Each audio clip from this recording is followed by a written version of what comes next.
আমরা নাকি স্বাধীন দেশে বসবাস করি, অথচ স্বাধীনভাবে আমরা কথা নাই বলতে পারি। তৈরি সাংবাদিককে কে নাই চিনে?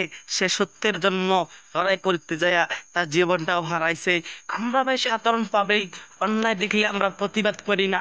সে অন্যায়ের প্রতিবাদ করে তাকে আমরা সাহায্য করি না। কেউ যদি মানুষকে উপকার করতে চায় আমরা তার বিরুদ্ধে লাগি। আর যেই মানুষটা উপরে উঠতে চায় তার ঠ্যাং ধরে আমরা নিচে টানি। এটাই আমাদের সোনার দেশ, সোনার বাংলাদেশ। স্বাধীনতার জন্য জীবন দিছে, সেই স্বাধীনতাই আমরা পাইনি। এমন দেশে যদি হাজার বছর স্বাধীনতা আসে তবু মানুষ শান্তি পাবে না। শান্তিতে তারাই থাকবে যারা তাদের ক্ষমতা। আর ক্ষমতার জন্য মানুষ তো মানুষকেই মনে করে না, তারা শুধু মানুষকে ব্যবহার করে। যারা নেতা টেতা তারাই আছে, তারা শুধু সাধারণ মানুষকে জীবন দিয়ে ফেলে। এই মানুষদেরকে যদি তোমরা সারাটা জীবন তোমাদের জীবনের বিনিময়ে কাজ করে দিয়ে যাও, ওই সমস্ত নেতারা তোমাদের কখনো ভালো চাইবে না।